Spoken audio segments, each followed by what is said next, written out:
Hey everyone, and welcome to Be Heard Talk, an award-winning talk show that adds a taste of trap music, Asada Shakur, and spice to unflavored news. Each Sunday, we discuss race, politics, and culture from an unapologetic Black millennial perspective, and we give you the opportunity to be heard. So leave your comments on Facebook, Twitter, YouTube, and LinkedIn, and we will read them throughout this show.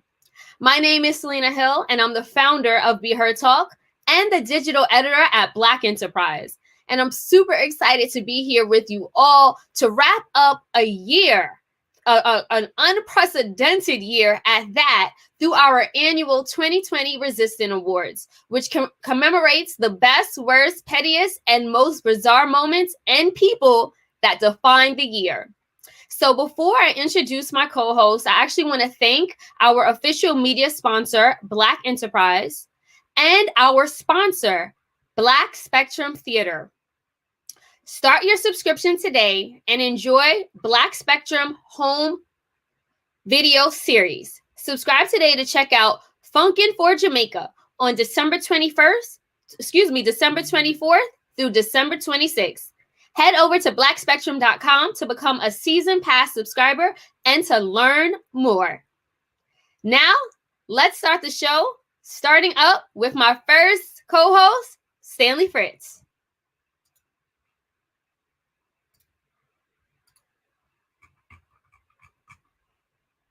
Home. That's actually my face you're looking at, guys. And let me tell you something. If you're not supporting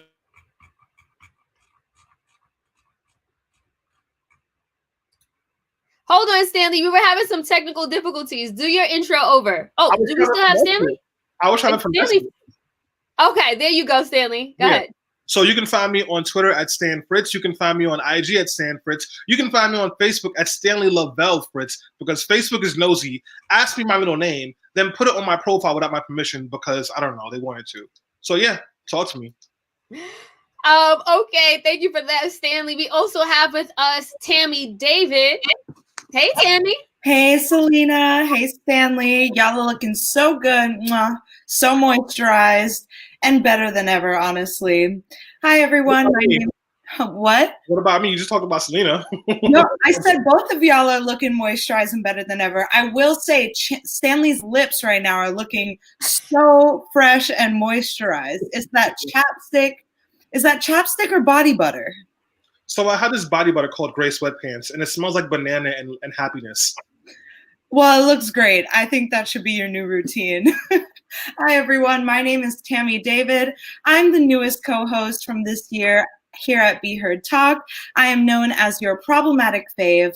I usually have, some kind of smack to talk at the beginning of the show, but today I'm just really happy to go over everything we discussed this year, this ridiculous news cycle that we've been caught in with the pandemic.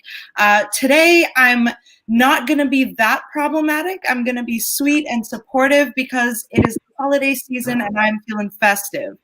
If you're interested in what I have to say, I am Tammy David across all social media platforms, except for TikTok. You will not find me on TikTok because I have been canceled by All Lives Matter. So check back with me later. What's up, y'all? That is crazy. I can't believe you got canceled on TikTok, Tammy. That's crazy. You can't. All I do is run my mouth and make people angry. You're right. I just followed you. And now I see how you got canceled. But it wasn't anything offensive. Like, you were just calling out racist, but I defer. Tammy, welcome to the club. On my Medium page, I'm called racist at least twice a week by a white person who read one of my older pieces and wants to call the cops on me or have my Medium canceled. Welcome to the Honestly, thank you very much. Now, for a white person that won't call the cops on a Black person, we have our hot Dominican, fake Dominican, real Italian, white boy wonder correspondent, Evan. What's up, Sag King? I miss you. Oh my God, there's so much Sag energy in this chat right now. I can't really take it. Stanley, I've never had gray sweatpants lip balm before, but I'm afraid to know what happens if I put it on. I mean, that sounds like a lot of energy at once towards me. Plus, how do you think my wig got so big? Plus banana on top of that. Yeah, I'm not ready for this whole nation to end out 2020. But it's always great to be with all of you. Thank you for inviting me to your year-end roundup. Yes, you could follow me at _Mastronardi, and you could also follow me at Let's Not Be Trash with my faithful king, Stanley Fritz, to look at us try to unpack sexism in a funny, non-TED Talk way. Of course, listen to that and Let's Not Be Trash, and find us on letsnotbetrash.com too. All right, guys. So it's time to unpack this year. But before we get to it, I actually want to shout out all of those who are leaving us comments. Shout out to Rachel, Catherine, Rita. We see you guys. Keep the comments coming. We will read as many as possible throughout the entirety of this show. So we're doing things a little different. Instead of doing our typical news roundup, honestly, there's so much to talk about because of 2020 that we're going to spend the rest of this show doing just that. So 2020 was a year like no other.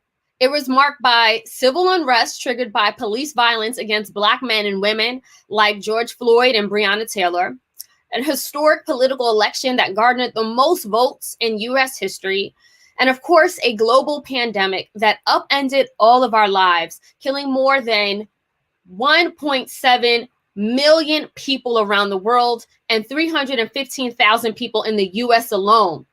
In addition, it infected more than 17.5 million and disrupted entire industries, sparking massive job loss. It was also a year where we lost cultural icons like Kobe Bryant, Chadwick Boseman, and Ruth Bader Ginsburg. However, because light always penetrates through darkness, many of us found a silver lining by using this unprecedented year to spend more time at home, self-reflect, and practice self-care, reconnect with loved ones, and make our voices heard to demand systemic change. So for the next hour, we'll review the best, worst, pettiest, and most bizarre moments of the year. And as always, we want you to be heard. So share your thoughts and your votes, and we'll read them throughout this show. So we're going to start off with the first category. Who had the best year? Now, we actually put out surveys, and we also did polls on Twitter and Twitter and Instagram. So I'm going to start with the survey results we got. 100% of people said, well, first of all, let me give the nominees. It was either Joe Biden and Kamala Harris, Pfizer, female rappers, or the Black Lives Matter movement. 100% of people in the survey said the Black Lives Matter movement. So shout out to you guys. We also have results from Twitter, which we will get up now. So the Twitter results, 50% said Joe Biden and Kamala Harris. 50% also said Pfizer. And then we had Instagram. How did Instagram do? 75% said Joe and Kamala Harris versus just 25% who said female rappers. So, Stanley, what is your take? Who had the best year of 2020? And again, the nominees, Joe Biden and Kamala Harris, Pfizer, female rappers, or the Black Lives Matter movement, and why? Damn, I was going to pick either Joe Biden and Kamala Harris or Black Lives Matter, but then I heard the diss tracks between Cupcake and Sukihana, and I realized that women in rap have had a year unlike any other since maybe the late 90s. So for those of you who don't know, Sukihana is a rapper from Atlanta, Georgia, and she got popular after she was in Cardi B's WAP video. Well, there was a sister by the name of Cupcake who did a remix of 50 Cent's debut song, How to Rob. And she mentioned Sukihana in that song, and they've been beefing all week, and it's some of the best rap I've heard in a while. Well, mostly from Cupcake. Suki's responses have not been that good. But still, it just reminded me again why I love hip-hop and why hip-hop is really going to a new level with these Black women leading it. All right, Stanley. So you said female rappers had the best year of 2020. Tammy, What's your take? Yo, I'm going to say female rappers. I've been super excited for this category. Female rappers, like the diversity, the talent, the jump from sort of niche interest into mainstream dominance, like it's amazing. even male rappers are like struggling to keep up. Like, where's the big three? Where is the excitement from men in the game? Like, it's just not there. And I feel like female rappers are carrying the category right now. I want to say shout out to Megan Thee Stallion. Not only is she super hot and super perfect as a person, I would say, but she's also, she set a new standard. She set a new standard for sure. We came into this year still bopping from Fever, which came out in summer 2019. And then the pandemic hit, and it's like, hit after hit, artist after artist, Saweetie, Mulatto, Doja. We had Jungle Pussy come back out. We had Cupcake come back out from her mental illness hiatus. And also, shout out to you, Stanley, for mentioning that beef. It's been mad interesting and weird to watch that happen. Last thing I'm going to say about female rap is that their beef just goes unnecessarily hard, and like, Cupcake is doing too much right now. She said she's gonna shoot Sukihana's 3 kids. Yeah, and she also brought up like how Megan got shot and now she's silent. Like, that's so disrespectful. Cupcake is out of pocket, but female rappers did grab the bill this year. Yeah. It seems safe to assume Cupcake is not all sweet. Evan, before we get to your winner of who had the best year, I actually want to go to some comments. Catherine Monroe says, yes, Black Lives Matter had the best year.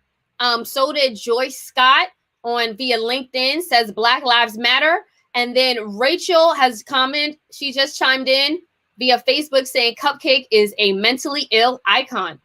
Evan, who had the best year of 2020? Are you on mute, Evan? Evan is on mute. I'm sorry. I'm going to go with Black Lives Matter. I know it was the popular vote mostly, but I agree. I think that, between all of the protests and being able to actually move this country, even if it's just in incremental ways, to rethink the way that we police, the fact that I know that defund the police is something that even some in the Democratic Party, the terminology, there's debate over that. But the fact that we're even talking about what defund the police actually means and redistributing police funds, and the fact that in New York we're going to have a pilot program that Stanley, I know, is involved with, that will allow for a mentally ill hotline instead of the police to be first responders. That's all Black Lives Matter. That's all them bringing this issue of policing to the forefront, of reforming police to the forefront. Even if we get incremental change, any change that we have is change you had to fight for. It wouldn't have come naturally. So I thank Black Lives Matter for that this year. Evan, I actually agree. My pick as well is definitely Black Lives Matter. I mean, just to echo everything Evan said, on top of that, white people finally woke up.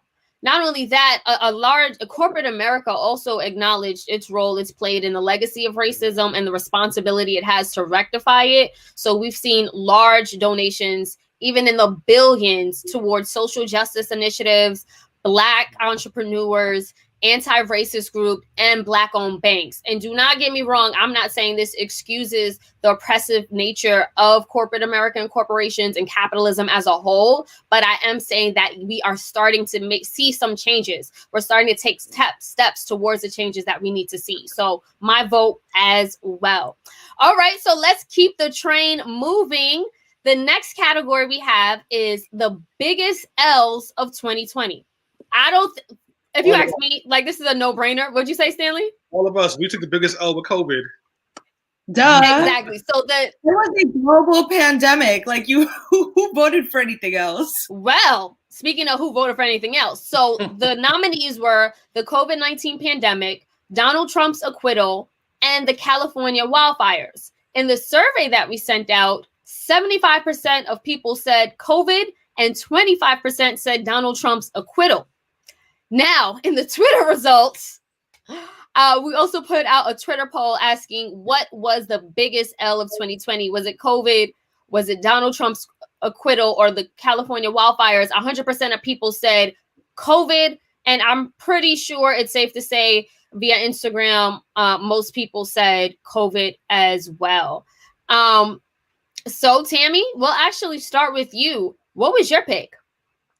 The pandemic, hands down. I mean, yeah, Donald Trump's acquittal was big. It was definitely a big L, but a lot of us knew that wasn't feasibly going to happen anyway with a Republican Senate.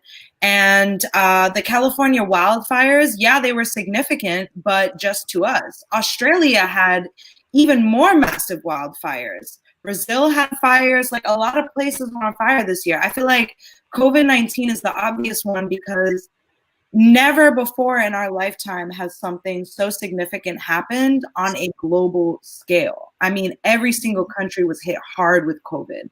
Every single country was shut down. Every single country started to experience like the same effects, work from home, job losses, family member losses, like hands down. It was just the great unifier this year. Evan, I'm sorry, Evan, what would you say was the biggest L of 2020? Yeah, I will say COVID. I think there's a lot of ways to break that down. It's not just the pandemic itself, but of course the response to it, especially the response to it domestically. And we're going to take another L when everyone thinks that Bill Gates and 5G is in the vaccine and that we're not going to have a vaccine in enough people to make this as quickly eradicated, hopefully, as it could be. So that's the L upcoming. So for y'all who think that 2021 is going to be a lot better, get ready for that shit to happen. Oh, sorry, we'll cut that out. But I do think that overall, of course, it is. I know that, it's not just the wildfires, it's the gender reveal that's an L, that people are doing gender reveals that are setting this country on fire and that we're having them in the first place. But yeah, I mean, gender reveal parties are an L, Evan? Can you clarify? What's so wrong with a gender reveal? I mean, the ones that don't set forests on fire. The gender reveal. Yeah, that was one of the ones. That's it. On fire. No, but I think it sounded like you were throwing some shade at gender reveal parties in general. The gender reveal party caused the California forest fire. No, I know that, but it sounded like Evan was throwing shade at gender reveals in general. I'm throwing shade at the production of them that has the likelihood to create more destruction. Okay. Gender reveal were dumb. Yeah. Also, I can get into a lot of other parts there. The trans and non-binary and like right. There's a lot. Exactly. There's a lot there. But anyway, the number one L, yes, the pandemic. Gotcha. Stanley? Yeah, the pandemic, without a doubt, was the number one L. One, because of the way that it changed the way that we were all living. Two, 300,000 people died in the United States of America. And if you talk about the percentage of people, Black and brown people were the most likely to die. Then there are the people who didn't die but have been severely incapacitated. Folks, Jeremiah, the guy that made the song "Birthday Sex," he had to learn how to walk again because of COVID. You have people who will never breathe the same again. There are people who have lost a sense of taste and smell forever. And Donald Trump, by the way, Moderna, one of those companies that came up with the vaccine, he has a $10 million stock in there. So he's going to get even richer because of insider trading. And the rest of us are going to have to pay for it in the United States. While Canada, while Great Britain and all these other places, they're not paying for it because their government is not stupid. So yeah, COVID for sure. Yeah, to me, that's definitely a no-brainer.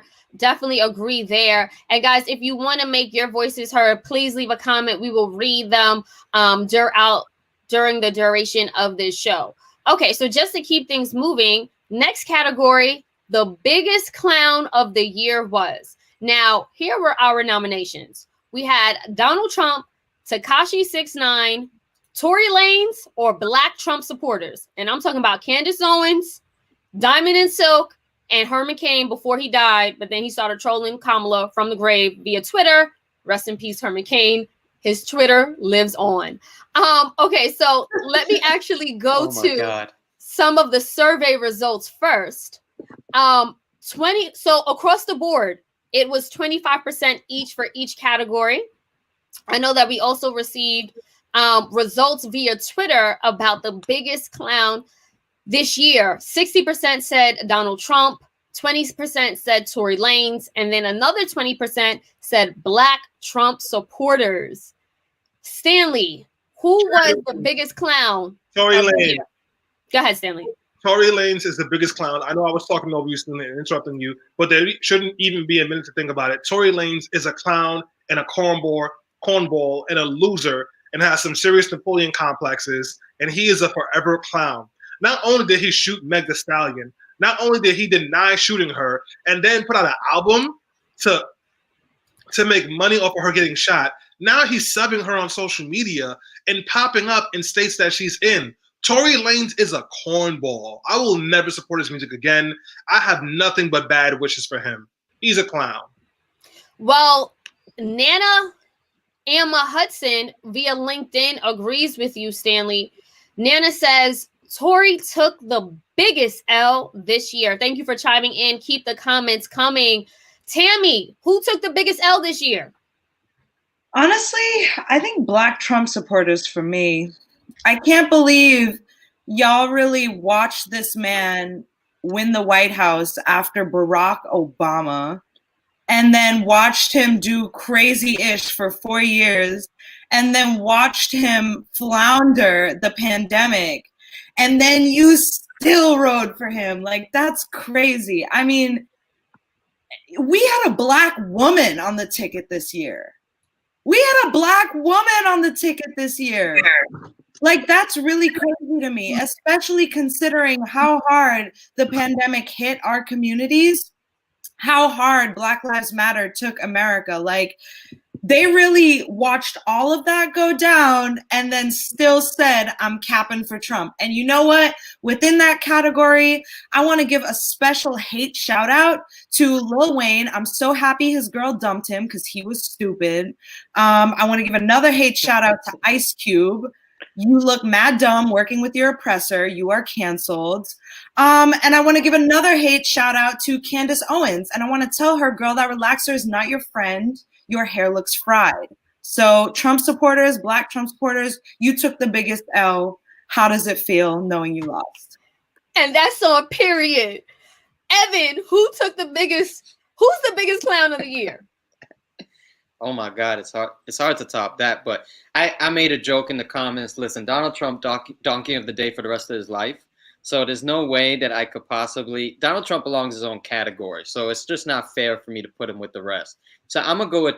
So if I really got to pick, since he's his own like department, I'm gonna go with Tory Lanez as well. I feel like, you know, he had so many layers of being words I'm trying not to say on this program. He had so many layers of it, between shooting someone, between denying someone, between having all these idiots cape for him, between trolling her now. Like, he just can. And on top of that, as a shorter man, he's a horrible rep for us. Tory Lanez does not speak for short kings. He's a negative king. He's a jester. Like, we gotta get that out of people's, you know, cognition. So yeah, I mean, the fact that all these people then supported him, that's the thing. He has an audience. And unfortunately, he's bringing out the worst of men as well, for some reason, not protecting all these men who want to be protectors. All of a sudden, when a woman gets shot, somehow they're protecting the shooter. I don't understand that. Honestly, Evan, I agree. Tory Lanez shot a Black woman, then denied it. And this is a year where we were screaming out, protect Black women. And this is exactly the example that we're not trying to set when it comes to our community of Black women. So I agree 100%. Tory Lanez, hands down. Okay, so just to keep the train moving, next category, the best thing 2020 brought us. And I particularly love this category because, again, 2020 was a horrific year, but we did get some good things. Now, here are the nominees: Versus, Clubhouse, a new White House administration, or reasons to avoid people. First, let me go to the survey results. Again, it was split 4 ways. 25% said voted for each category. Now, I know we have the Twitter results as well. The best thing 2020 brought us. We put this out on Twitter a few days ago. Let's get to the results. So 33% said Versus, 50% said a new White House administration, 17% said reasons to avoid people. I just want to throw it out there for me. It was probably tag between Versus or Club. Okay, I'm gonna say Clubhouse. Clubhouse. Yeah. Like, Clubhouse is such a wealth of information, insight. perspective. Like, it's literally addictive, but it doesn't make you feel like you're wasting your time because you're connecting with so many people. There's so much exchange of thought.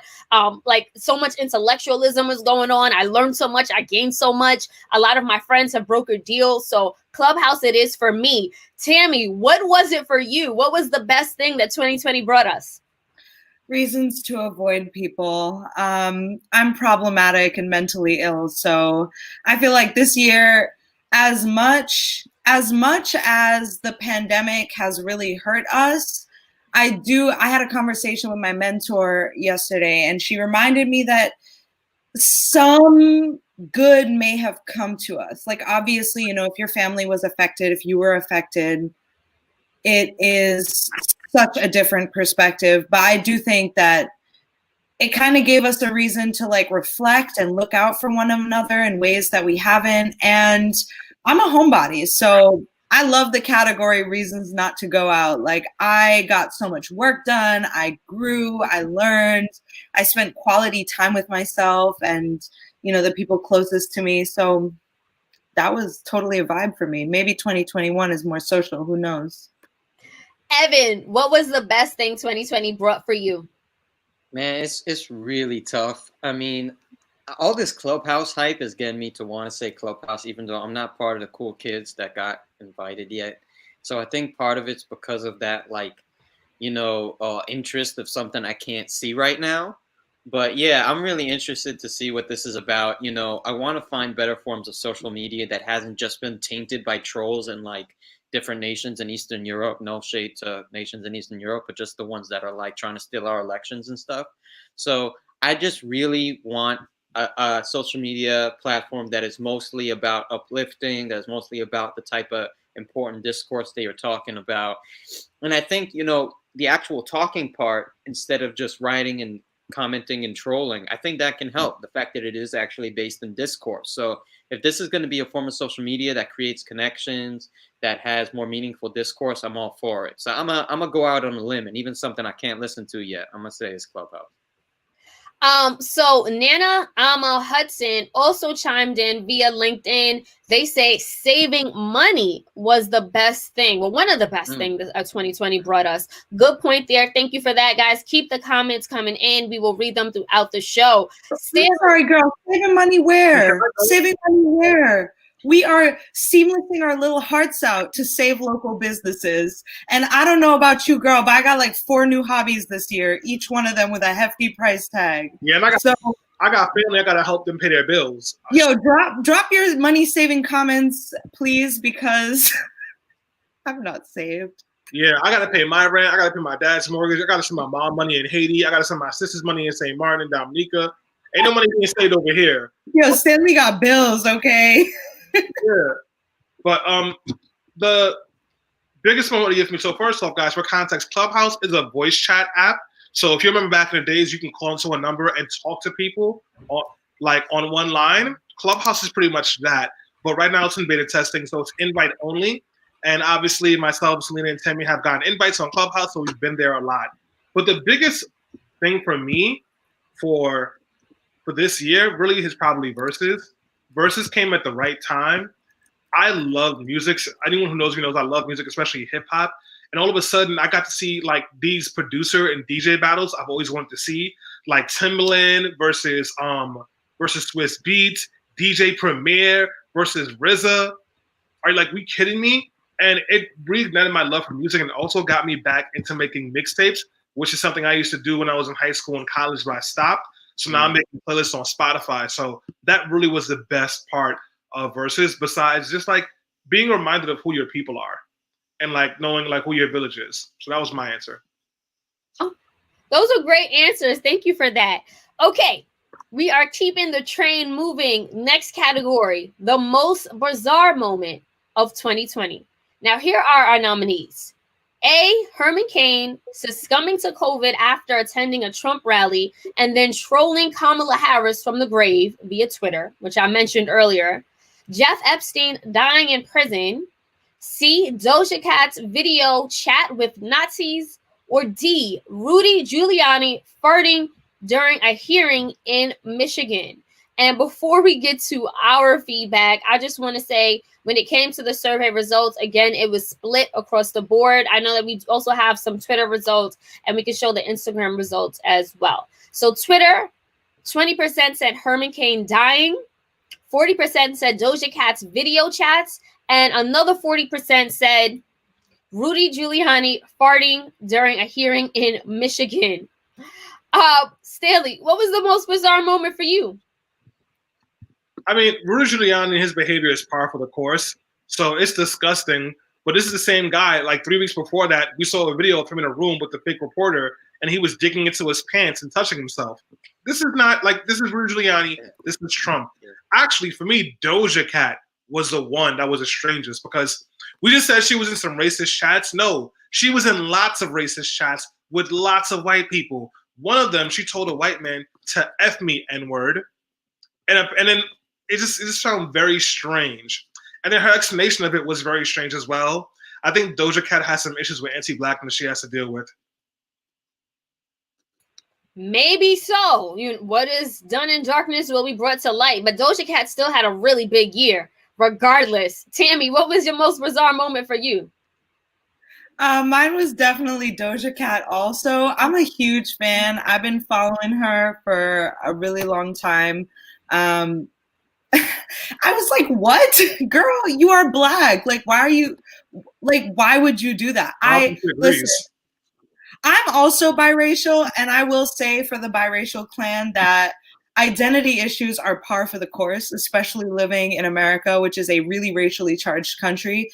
If you live in other countries, you usually fall into a separate category, not here. So I imagine that her being like, her one parent is South African, one parent is Jewish, she must have been really stressing. But that's still what? Like, her demographic is Black. Her music has always been Black centric. She's been having such a successful year. And then those chats came out, and it was so recent. So to know that she would put herself in that space purposefully, unexplained. Definitely. Well, Evan, what was your most bizarre moment of 2020?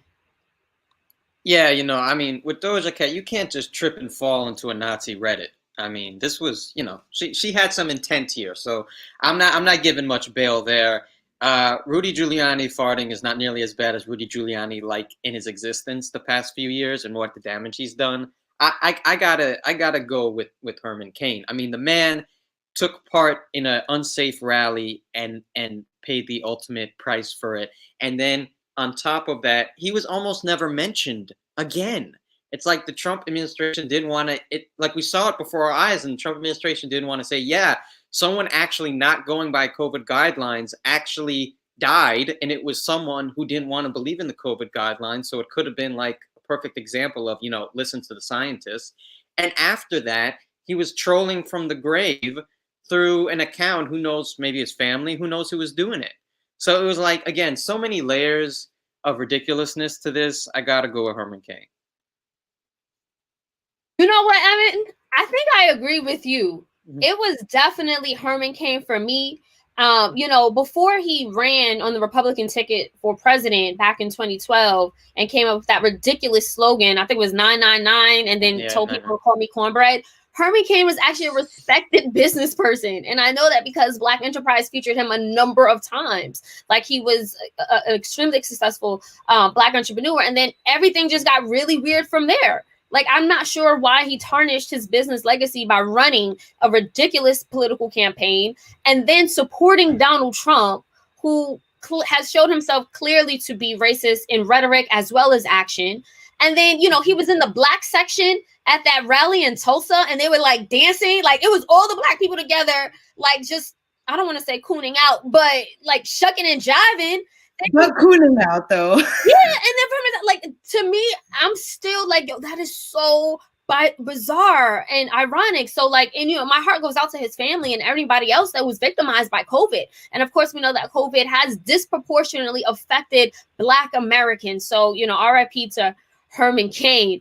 But just to keep the train moving, the next category we have biggest troll of the year. And when you want to talk about Black Trump supporters like Herman Cain, we actually put them as one of the nominees in this category. So first up, we have A, Black Trump supporters. B, we have ADOS, which stands for American Descendants of Slavery. If you aren't familiar with this group, they are a group that believes that African Americans who are the descendants of slaves deserve reparations primarily actually the only people that deserve reparations when it comes to the U.S. They also advocate for, a lot of people say that they're anti-immigrant because they believe that African Americans should be prioritized. Now, it is a very controversial group, and we had a whole show with an ADOS leader last Sunday, so check it out. And they also are very heavy and very present on social media like Twitter. They have actually trolled Joy Reid, Kamala Harris. They're all over Clubhouse. So we wanted to put ADOS as B. C, we have Tekashi 6ix9ine, who came out of jail and literally made a song and profit from trolling. Like, he has a song where he's laughing at people. He calls himself a rat, by the way, and is laughing at people who doubted him or his haters, and like literally continues to troll. One of the biggest trolls on the internet at that. And then we had D, Kanye West, who for the last few years has been trolling, but then he actually launched a real presidential election, which to me was just like, he's trolling us all now. And also with this picture, this is where he said Harriet Tubman did not free slaves. So it's like, Kanye, are you having an episode or are you just trolling us? I don't know. Let me go to the survey results first. 66.7% said Black Trump supporters were the biggest trolls of 2020. I also know we have some results via Twitter. Let's get to the Twitter poll results. 75% said Black Trump supporters, and then 17% said Kanye West. I know we have Instagram results as well, and we'll get to those. It seems like there's pretty much a consensus, though, when it comes to Black Trump supporters. That's who you guys were voting for. Not sure if we have the poll results, so I'll actually just throw it to you first. Stanley, who was the biggest troll of 2020? I don't know how to answer this question because I don't think these people are trolls. Well, maybe Tekashi, but the rest of these people really believe this garbage. These Trump supporters are clearly suffering from some deep post-traumatic slave syndrome, and they want to go double down on white supremacy. Kanye West needs therapy and to shut up and go somewhere. ADOS, I'm not going to talk about them because I'm tired of them flooding my Twitter mentions and my Instagram pictures that have nothing to do with them. But hold on, Stanley. You just said ADOS is literally trolling you on Instagram and Twitter. Can we talk about that? They're harassing me. I wouldn't say trolling. What's the difference? Well, I posted a picture promoting one of my pieces on Let's Not Be Trash that had to do about toxic masculinity. And someone from ADOS asked me on that post, why do you have a problem with ADOS? And also, where are you from? Why does that matter? And what does that have to do with toxic masculinity? So I would say that the biggest troll is Tekashi because he's the only one who's actually trying to troll. And it's been very satisfying to watch him fail. Everyone else is very much into what they're doing and believes they're righteous, even if they're stupid. Evan, who do you think was the biggest troll of 2020? I'm with Stanley. I think that Tekashi is the only troll by nature in that group. The rest of them actually have significant beliefs. I don't consider trolling just going by your beliefs and hate commenting. I consider trolling is commenting for the sake of commenting, is talking smack for the sake of talking smack. And that is Tekashi's brand. His brand is to hate on people. When there's a gap in his entertainment and his fame, that is his brand. To be like, well, it means I got to do some trolling. I mean, that's what he is. He gets trolled, but he also does the trolling as well. That's how he's made a career.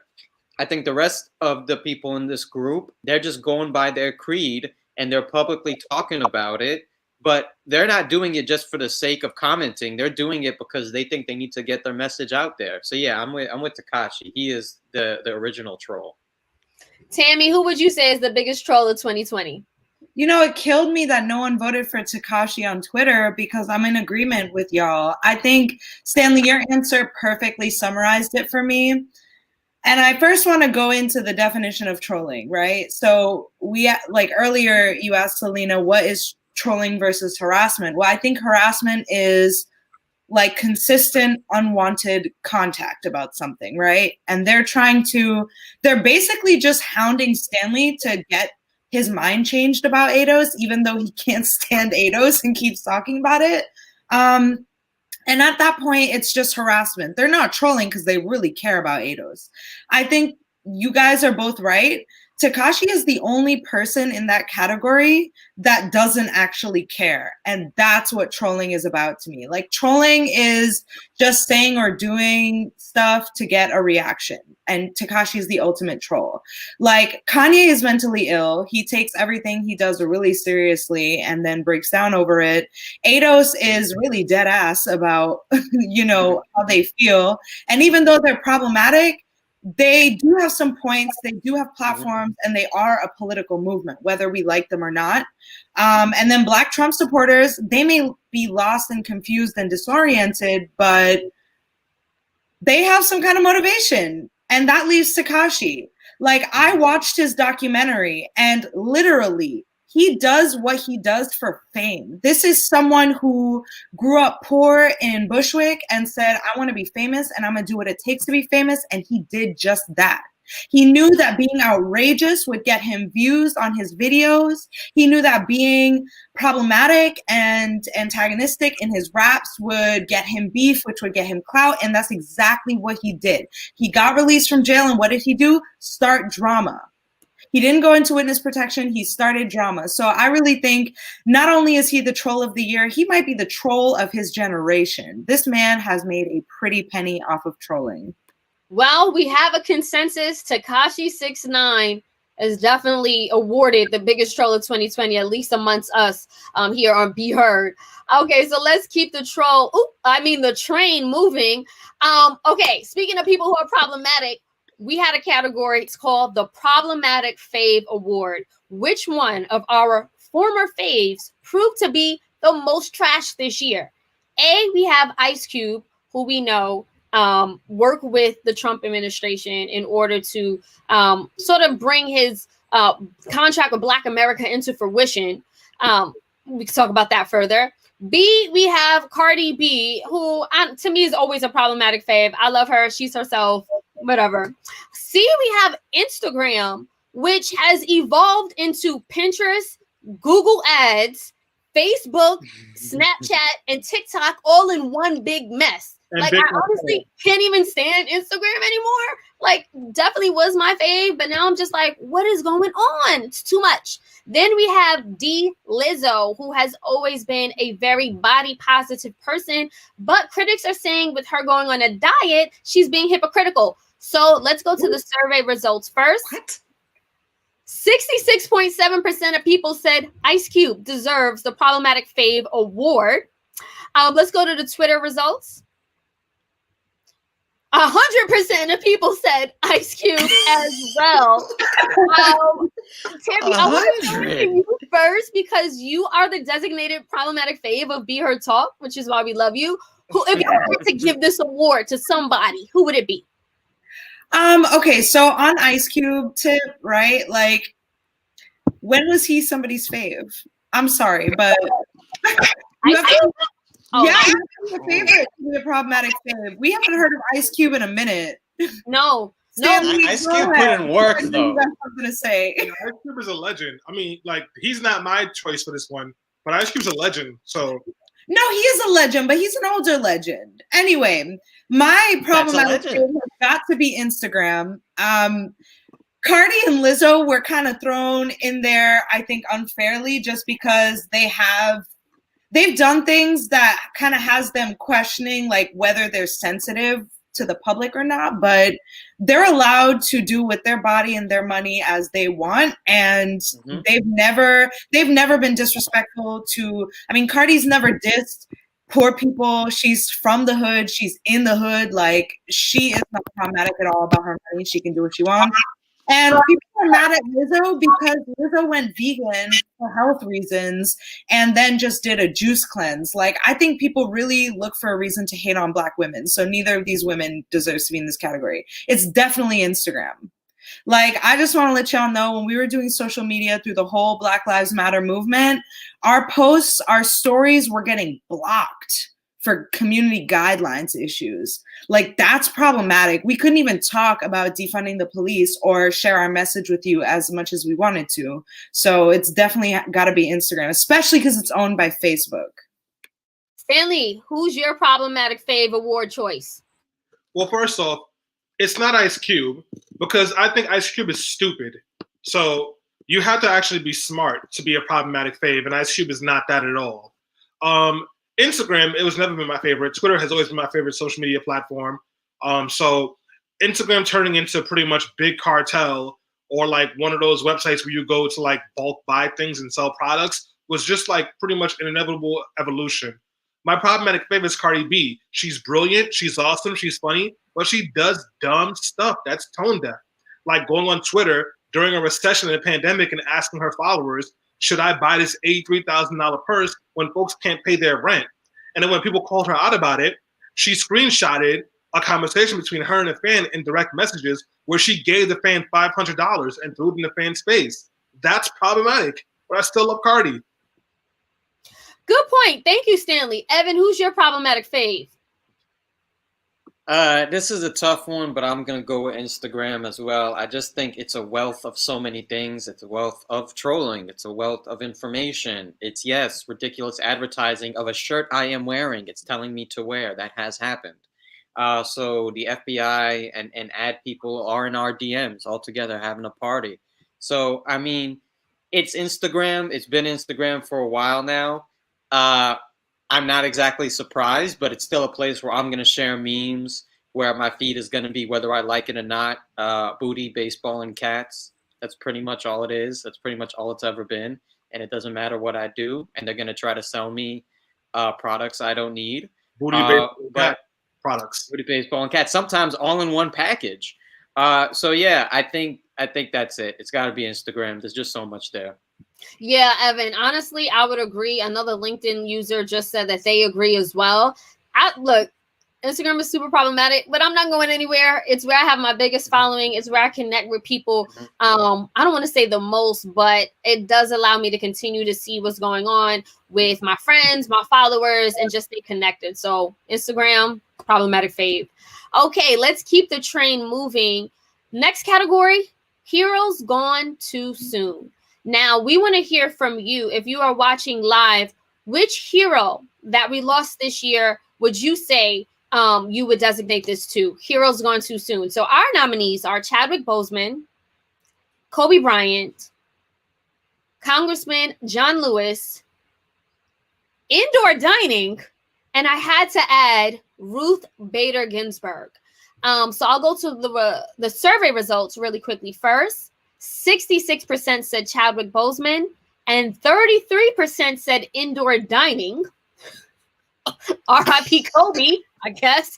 Can we go to the Twitter results? 100% of people said Chadwick Boseman. Stanley, I actually want to start with you. And before we do, I just want to shout out Guy Fletcher on Facebook says John Lewis, and Catherine Monroe said Ruth Bader Ginsburg. You know what, Catherine? I agree with you, because if we had her for just one more month, we would not had Donald Trump would not had another Supreme Court justice pick, which is obviously going to change the rest of the Supreme Court and the decisions for decades on end. So that was a big one for me. Stanley, which hero was gone too soon for you? Ruth Bader Ginsburg and John Lewis were in their 80s and 90s. They lived full lives. I mean, I'm sad they died, but come on, guys, gone too soon. Kobe Bryant and Chadwick Boseman died in their early 40s. Mm-hmm. Chadwick got pancreatic cancer, and Kobe in a helicopter crash. And I was watching Ma Rainey's Black Bottom, and Chadwick just did an amazing performance in that movie, and it made me miss him that much more.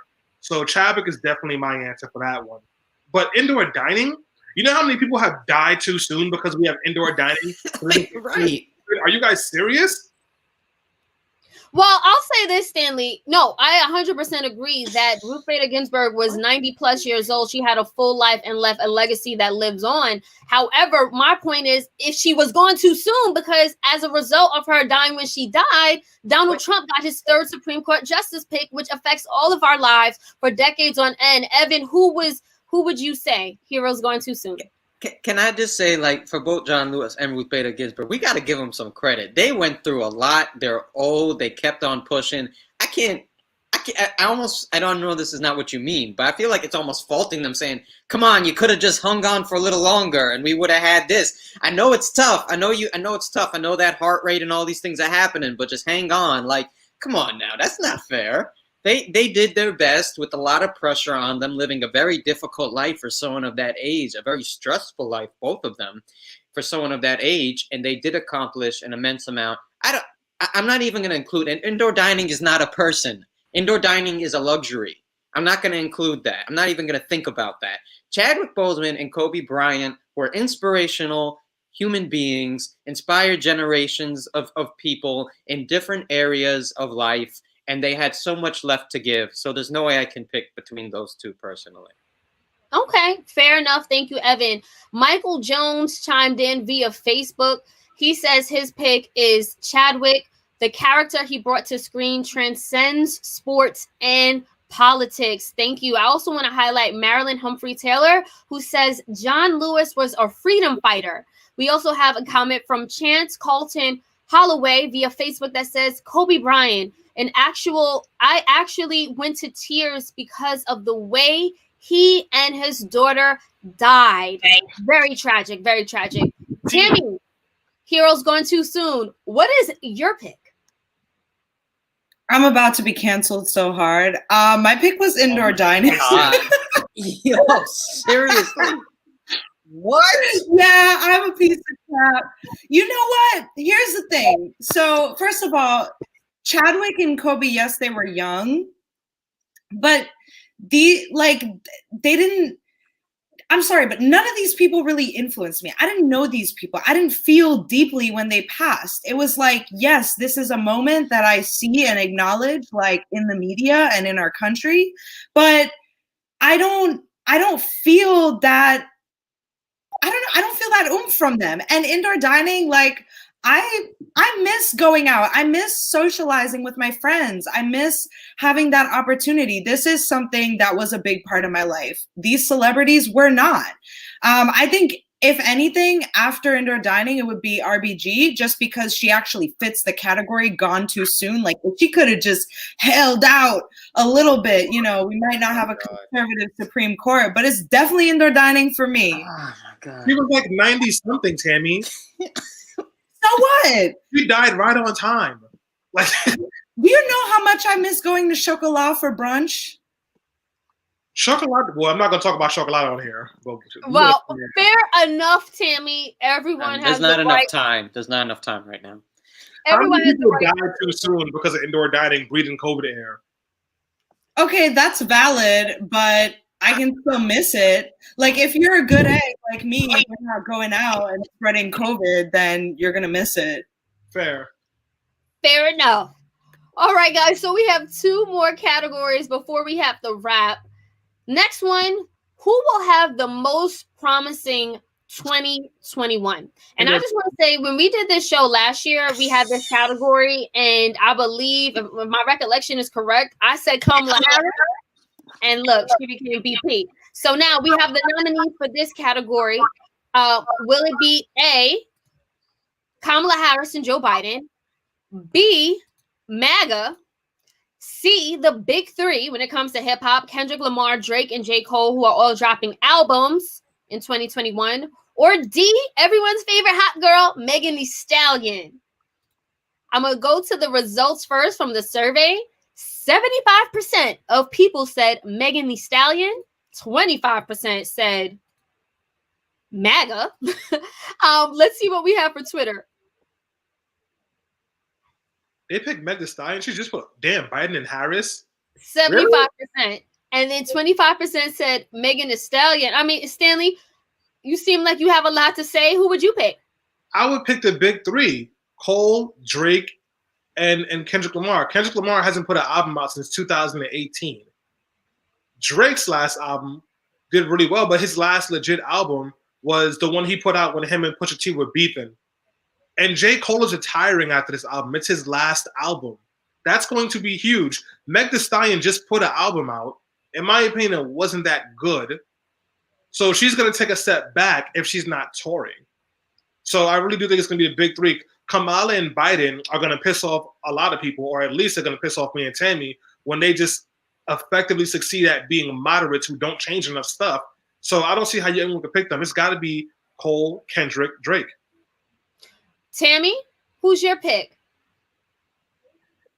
Sleep for me on the big three. Like, I think J. Cole is mediocre. I think Drake is mediocre. And I'm excited for a Kendrick album, but it's really not that deep. I still think female rappers will surpass him. This one was hard for me, honestly. I'm thinking either MAGA or Joe Biden, Kamala Harris. Joe Biden and Kamala, they have a lot of work to do right away in their first year. So I just think they're going to be busy and they're going to be in the headlines constantly for what they do and don't do. And in terms of MAGA, I think they're really, really mad still. And I honestly think that they're going to turn up this year, especially when the new government, Joe Biden, Kamala, start asking them to get vaccinated. They're going to be big mad. Ivan, are you okay? Well, no, I'm just saying. Yeah, I saw the man horse comment. That's awful. Do you want to discuss that together? Hold on, guys, because Gregory Neesmith actually chimed in response to what Tammy was saying. So he said, okay, it won't be Biden and Harris since their moderate governing will catch hell from progressive and Republicans. He agrees with you, Stanley, there. And then he left another comment saying MAGA is going to have fun talking ish and not being held accountable for things. Honestly, Greg, I think it's MAGA as well. And shout out to Gregory Neesmith, who's also a longtime friend of Be Heard Talk. Evan, explain to us why you look so confused. I was looking in the chat and the comments, and I think, it's horrible to call Megan Thee Stallion something like that. First of all, she's a beautiful woman. I don't care that she's tall. As a short king, I think tall women are beautiful. And it shouldn't matter anyway. Women can be tall. And, to shame her looks like that is ridiculous. She's still a talented rapper. She's still someone who suffered immense trauma. And I just don't like this sexist rhetoric towards women. I think it should be discussed when we see it. So that's why I was like, what the hell? They call a man horse. And by the way, any grown man who disrespects Meg Thee Stallion, I can almost guarantee you they don't wipe their behinds because they think it makes them gay. So they have doodle stains all up in their underwear and doodle balls rolling everywhere because they're cold. So there's some empirical research that Stanley had just brought to the forefront. So thank you for that. I'm sure we'll be looking forward to the citation shortly to that. But yeah, I think it's MAGA as well. But I think it's promising for a different reason. I think it's promising in that it's just going to have no teeth. I think they're just going to be a bunch of losers yelling at a TV screen with their man out of office. And Trump can have his own little Trump networks, and they can write their little fan fiction in a little room and do whatever the hell they want. But I think that they will lose clout. Will there still be a ton of racists that do racist things? Of course, that's what this country is founded on. But I think that because their supreme leader will be gone, I think that, or at least gone from the position of president of the United States, even if it needs to be live streamed on World Star Hip Hop and being kicked out, I think that, you know what, it will be a better situation. So more promising in that, promising for those who hate MAGA, like myself, that, they will have less clout. And like I said, just be relegated to the fan fiction section of Reddit. Thank you, Evan. So Zara Kalima left a comment. She says, I think Kamala and Biden will get praise in 2021 and 2020. And 2020, they will start losing love because COVID-19 will start to be in the back view mirror. MAGA will need a year to recoup. Thank you guys so much. So this actually leaves us with our final category of the 2020 Resistant Awards. And that is the Resistor of the Year. Now, this is Be Heard's biggest award. What we're saying is who should be crowned as the biggest resistor of the year by standing up and fighting against injustices in a way that was louder and stronger than everyone else. So we have four. Now, first of all, this is such a hard category. I just want to say that number one. But we do have different categories. I mean, different nominees. First up, we have Alexandria Ocasio-Cortez, our congresswoman, straight from New York, continues to speak up. She was called vicious names by a white Republican man, and she made that epic speech on the I think on the House floor, which went viral, and she just continues to stand up for women's rights. So we have her. Next up, we have healthcare workers. Obviously, they were on the front lines of fighting the COVID pandemic, so we got to show them love. We also have Black women who saved democracy once again by getting Trump out of office. And then we have one of our faves and friends of the show, Tamika Mallory, who's the co-founder of Until Freedom. Not only is she that, but she's been on the front lines fighting for justice for Breonna Taylor. She actually relocated to Kentucky, Louisville, to continue the fight there. And she's been doing this type of work for decades. So, Stanley, we literally have run out of time, but in 30 seconds or less, who deserves the Resistor of the Year award, starting with you? Tamika Mallory, period. Oh, and just really quickly, explanation, just real quick. Tamika has been doing this work for years. She's been fighting for Black lives and Black people for years, and she's put her body on the line all the time. And she just did that again. The only difference between this time and all the other times is that it has really hit the national stage. So everyone else gets to appreciate and love Tamika the way that we already did. Tamika for president. Well said. Tammy, who would you say deserves Resistor of the Year? Black women, easy. We're on the forefront of any movement. And also, all of those other people in that category fall under Black woman. Black women. Like, I know AOC is Puerto Rican, but I do count like my island Latinas in the category of Black women. Like, historically, they're mixed with Black as well. I just think all of the people in that category fall under Black women or work closely with Black women who have historically carried the movement.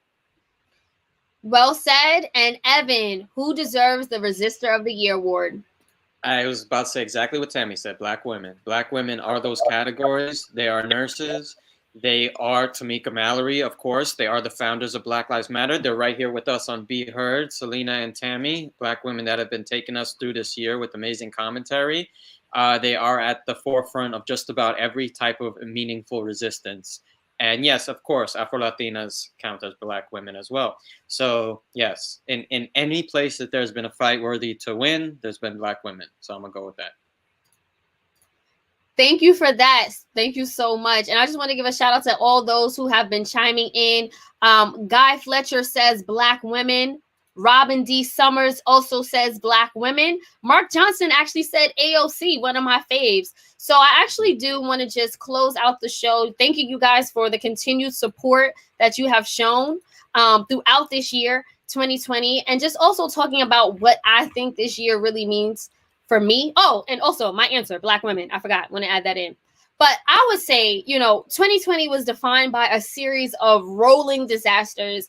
We had the police killing of George Floyd, the California wildfires, which are still going on, so much political division, and the worst pandemic the world has seen in more than a century.